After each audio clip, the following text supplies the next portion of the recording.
வணக்கம் உறவுகளே, நான் உங்கள் ஐயனார் துபாய் அபுதாபியிலேருந்து. இப்போ பாருங்கள், இது என்னென்னு பார்க்குறீங்களா? இது மலை இல்லைங்க, இது வந்து ஒரு மணல் மேடு. ஆமாம், இது வந்து மணல் மேடு.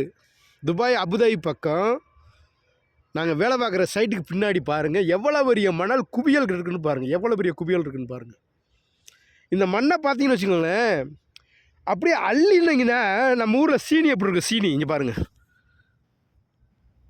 சீனி மாதிரி இருக்குது மணல். பாருங்கள், பார்த்தீங்களா எப்படி இருக்கு பாருங்கள் மண். இந்த மாதிரி மண் கிடக்கு. ஆனால் இதை யாருமே அள்ள முடியாது, அள்ள முடியாதுங்க. அவ்வளவு பாதுகாப்பாக பார்த்து வச்சுருக்காங்க. ஆனால் நம்ம ஊரில் என்ன பண்ணுறாங்க? நம்ம ஊரில் என்ன நடக்குது? காவேரியில் தண்ணி வருதா சொல்லுங்கள் பார்ப்போம். ஆற்றுகளில் எங்கேயாச்சும் இப்போ தண்ணி வருதா பாருங்கள், சாக்கடை தண்ணி ஓடும். அந்த நிலைமைக்கு கொண்டு வந்து விட்டது யார்? நீங்கள் நல்லா சிந்திச்சு பாருங்கள். எல்லாமே இதுவரைக்கும் தமிழ்நாட்டை ஆண்ட அரசியல்வாதிகள் தான், அரசியல்வாதிகள் தான். ஆனால் திருமாவளவன் சொல்லுறாரு ஒரு மேடையில், தமிழ்நாட்டில் இருந்த முன்ன மன்னர்கள் போல தமிழ் மன்னர்கள் பூராமே ஆரிய அடிமைகள். தமிழ் வளராமல் போனதுக்கு காரணம் யார்? நம்ம தமிழ் மன்னர்கள் தான், பாண்டிய மன்னர்கள் தான், சோழசேல பாண்டிய மன்னர்கள் தான் அப்படிலாம் சொல்கிறாரு. நான் என்ன கேட்குறேன் அண்ணா திருமாவளவன் அவர்களை பார்த்து, அண்ணே இப்போ நீங்கள் திமுக கூட்டணி கட்சியில் இருக்கீங்க, அதுக்கு முன்னாடி ஏடிஎம்கே கூட்டணி கட்சியில் இருந்தீங்க. ஒரு வாட்டி மக்கள் நல கூட்டணின்னு சொல்லி ஆரம்பித்து தேர்தலை சந்திச்சிங்க, ஜெயிக்க முடியலை. மறுபடியும் திமுக கூட்டணி போயிட்டீங்க.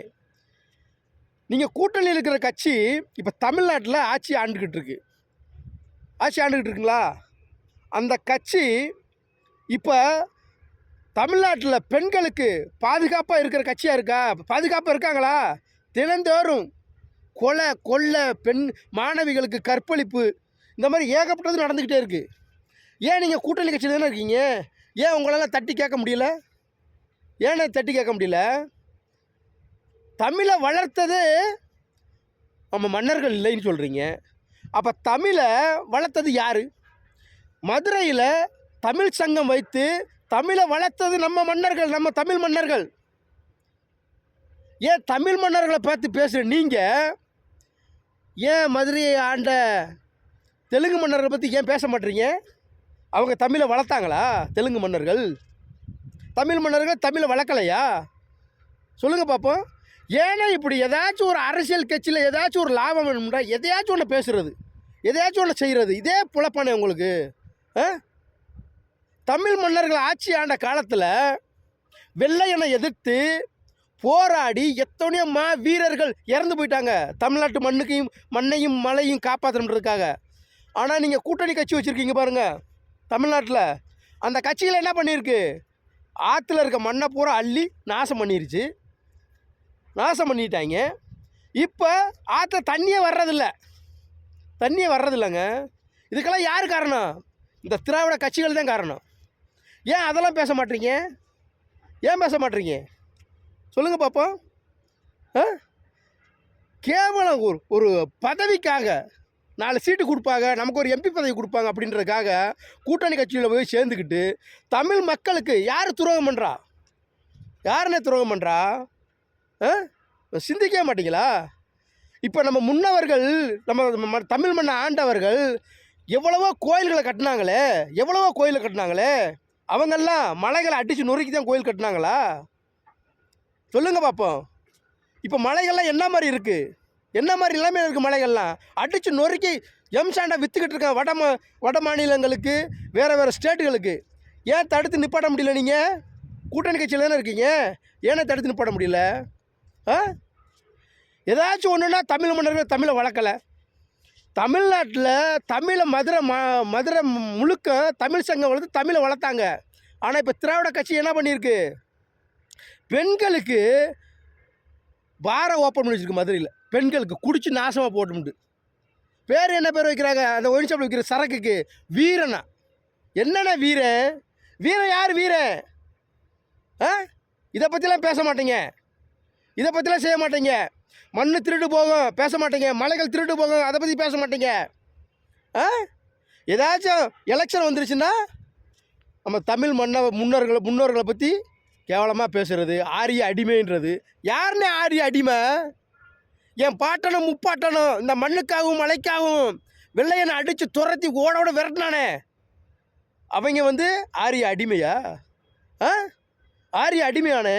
நெற்கட்டான் சேவல்ல என் பாட்டன் பூலித்தேவன் வெள்ளையனை எதிர்த்து போராடினானே, அவன் என்ன? அவன் வீரன் இல்லையா? மருது பாண்டியர் மருது சகோதரர்கள் போராடினாங்களே, அவங்க வீரன் இல்லையா? வேலுநாச்சியார் வீரமங்க வேலுநாச்சியார் போராடினாங்களே, அவங்க இல்லையா? சுந்தரலிங்கர் அவர் போராடினாரு. மாவீரன் அழகு முத்துக்கோன் அவர் போராடினால. தமிழ் மன்னர் இன்னைக்கு எவ்வளோ பேர் போராடினாங்களே, அவங்கெல்லாம் மண்ணுக்காக உழைக்கலையா? சொல்லுங்கள் பார்ப்போம். தமிழை வளர்க்கலையா? பாண்டிய மன்னங்கள் சேர சோழ பண்டிகைகள் ஆரிய அடிமை. எங்கே அடிமையாக இருந்தான்? நான் முன்னவர்கள் எங்கே அடிமையாக இருந்தான்?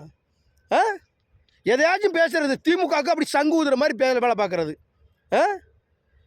தமிழ்நாட்டில் இன்னமும் எவ்வளவு கேவலமான நிலைமை நடந்துக்கிட்டு இருக்காங்கண்ணே, பார்த்தீங்களா? ஒரு தமிழ்நாட்டில் தமிழர்களுக்கு அதிகமாக வேலை கிடைக்கிறது இல்லை. என்ன காரணம்? எல்லா பேர்த்தையும் குடிக்கு அடிமையாக்கி குடிகாரன் ஆக்கி வச்சுருக்காங்க. இப்போ தமிழ்நாட்டில் போதை கலாச்சாரம் அதிகமாகிருச்சு. பள்ளிக்கூட மாணவர்கள் கஞ்சா குடிக்கிறான், என்னென்னதே கொடுக்குறேன், நாசமாக போகிறேன். அதை பற்றிலாம் உங்களுக்கு கவலை கிடையாது. ஆட்சி அதிகாரத்துக்கு வரணும். ஓட்டுக்கு காசு கொடுக்காம இந்த தேர்தல் சந்திங்க. நீங்கள் ஓட்டுக்கு காசு கொடுக்காம தேர்தல் சந்திச்சு நீங்கள் செய்யுங்க, பார்த்துக்கலாம். சும்மா எதையாச்சும் பேசக்கூடாது. வயிறு ரொம்ப வேதனையாக இருக்குண்ணே, ரொம்ப வேதனையாக இருக்குது. இங்கே பாருங்கள், மலை மாதிரி கிடக்கு மண். இந்த மண்ணை அள்ளுறதுக்கு யாருக்கும் பெர்மிஷன் கிடையாது. இந்த துபாய் நாட்டில் நீங்கள் நைட்டு 1 மணி 2 மணிக்கு சிட்டியிலும் சரி எந்த கிராமம் சரி நீங்கள் போங்க, ஒரு பெண் தனியாக போக முடியும்னு அந்த பெண்ணை எவனும் ஒருத்தரும் தொட முடியாது. புரியுதா? எது பாதுகாப்பான நாடு? தமிழ்நாடு பெண்களுக்கு பாதுகாப்பான நாடா? இதை நீங்களே சொல்லிக்கிற வேண்டியதான், பாதுகாப்பான நாடு அப்படின்ட்டு. அதான் டெய்லி செய்தித்தாளில் வருதே நியூஸுங்க, கேட்க முடியலையே நியூஸை. இந்த மாதிரி செய்யாதீங்க, ரொம்ப வேதனையாக இருக்குது. நன்றி உறவுகளே.